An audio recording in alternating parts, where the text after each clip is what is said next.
Accident होता है तो उस समय पर बहुत सारे लोग वहाँ पर अनवांटेड, जिनको कह सकते हैं, ऐसे लोग आते हैं, तमाशा देखते हैं, पूछते हैं और चले जाते हैं। भाई साहब क्या हुआ, बहन जी क्या हुआ, आए और आप उसके जवाब देने में भूल जाओगे। उनके जवाब देना इतना महत्वपूर्ण नहीं है, क्योंकि आप यदि एक्सपर्ट हो, आप ट्रेनर हो, आपने फर्स्ट एड की ट्रेनिंग ले रखी है, आपने BLS की ट्रेनिंग ले रखी है, तो आपको सबसे पहले उन नियमों पर काम करना है जो गोल्डन आवर के हैं, कि 45 मिनट के अंदर किसी व्यक्ति की जिंदगी को कैसे बचाया जाए। पहला काम होता है ट्रैफिक का कंट्रोल, वो आपने कर लिया। दूसरा काम है आपातकालीन नंबरों पर कॉल करना। अब तुमने नहीं करना, क्योंकि तुम तो ट्रेनर हो, तुमने और लोगों की मदद लेनी है जो वहां पर लोग हैं, जो वहां पर बाबूजी एक फोन कर दो, पुलिस के पास फोन कर दो, बहन जी एक एम्बुलेंस को कॉल कर दो, भाई साहब आप बैरिकेड बना दो, आप हाथों में हाथ लेकर के चाहते हो ताकि ये लोग ना आए। ये सारा काम लेना एक ट्रेनर का काम होता है। मैं अकेला हूँ, मेरे पास बुद्धि है, मेरे पास विवेक है, मैं मैनेज कर सकता हूँ, मैं गुड मैनेजर हूँ, ये सब लोगों को नहीं पता। ये सब लोग तो कोई बड़े बूढ़े हैं, कोई गांव के हैं, कोई देहात के हैं, कोई झुग्गी में रहते हैं, कोई हलकों उस पर होटल पर काम करते हैं, खाने में काम करते हैं, कोई चाय की दुकान चलाता है, कोई मिट्टी वहाँ डाल रहा था सड़क पर वही आ गया, कोई और आ गया, कोई गूंगा है, कोई बहरा है, कोई हाथ से अपाहिज है। अब ऐसे लोग यदि वहाँ पर आ जाएंगे तो कैसे कैजुअलिटी को बचाओगे? आपके पास बचाने के लिए कितना है गोल्डन आवर? 45 मिनट्स, और उसमें से आपने 2-4 मिनट के अंदर तो उस कैजुअलिटी को शिफ्ट करने में आपको लग जाएंगे।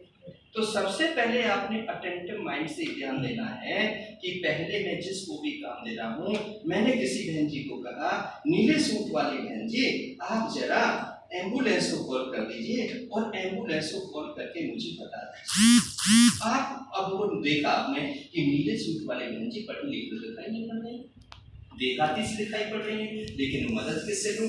बहन जी आपको नंबर पता है? बहन जी अभी कह रहे हैं हाँ भाई साहब मुझे पता है, तो आप सचेत हो गए। बहन जी कहें नहीं भाई साहब मुझे पता नहीं है, एम्बुलेंस का नंबर क्या है? तो आप उनको बताइए बहन जी 102 नंबर पर आप कॉल कीजिएगा और कॉल करके बताइए कि उसके जो नीचे वाला हिस्सा है, धड़ के नीचे वाला हिस्सा है, उसके ऊपर से बस का टायर गुजर गया था, इसके पैर खत्म हो गए। क्या बताएंगे बहन जी, समझ में आ गया? बहन जी कहेंगे हाँ कि नीचे का धड़ का हिस्सा उसका खत्म हो गया है, और मान लीजिए कि पैर भी उसके अलग हो गए हैं, हाथ भी अलग हो गए हैं, सांस नहीं ले पा रहा है, जो खून था वो सारा बह गया है, वहां से निकल गया है, ये सारी बात करनी है। और एक बार बहन जी ये भी पूछ लेना कि भाई साहब गाड़ी वेल इक्विपमेंट होनी चाहिए, आप जो एम्बुलेंस लेकर के आएंगे उसमें ये सामान होना चाहिए ताकि हम कैजुअलिटी की जान बचा सके। और टाइम का भी पता कर लेना बहन जी कितने टाइम में आ जाएगी, उसका हो सके तो नाम भी पता कर लेना, एम्बुलेंस ड्राइवर का नाम क्या है। बहन जी मुझे जरूर बताना, प्लीज मेरी हेल्प करो, प्लीज कह दिया आपने, आप सिंपैथी शो कर रहे हैं, तो बहन जी आकर के आपको बताएंगे भाई साहब मैंने फोन कर दिया है और वो कह रहे थे लोकेशन भी मैंने बता दी है। तो फिर आप क्या कहेंगे, बहन जी यदि आपका एंड्रॉइड फोन है ना उसको लोकेशन आके भेज दीजिए ताकि वो भटके नहीं, पता नहीं कहीं उसमें और टाइम लग जाए।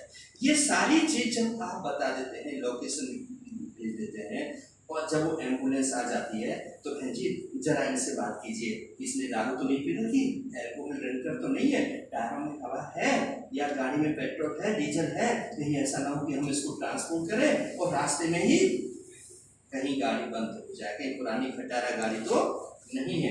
ये सारा जांच पड़ताल करना हम किसके तहत कर रहे हैं? BLS बेसिक लाइफ सपोर्ट, उसके तहत कर रहे हैं, क्योंकि हम सचेत हैं, हमें पता है कई बार हमारे साथ में ऐसा हुआ था, हम एम्बुलेंस लेकर के जा रहे थे, बीच में उसका क्या हुआ, बंद हो गई, बीच में टायर बस्ट हो गया, बीच में टायर में हवा नहीं थी, इंजन हवा ले गया क्योंकि उसमें डीजल नहीं था।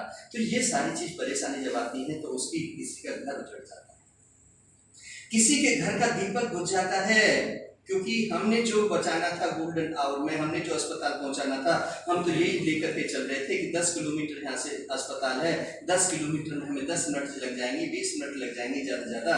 लेकिन वहाँ पर क्या हुआ, वहाँ और भी कोई बैरियर हो सकता है, कोई लाल बत्ती हो सकती है, कोई बीच में मौत हो सकती है, हो सकता है कुछ गंदे लोग हों जो एम्बुलेंस को रास्ता न दें। तो इस प्रकार से यदि आप सचेत रहते हैं और ऐसा करते हैं तो किसी की लाइफ को बचा पाते हैं।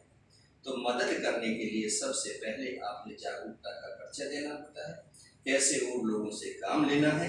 भाई साहब और बहन जी, आदर सूचक शब्दों का प्रयोग करना है, अनैतिक शब्दों का प्रयोग नहीं करना है। मुझे पता है ना।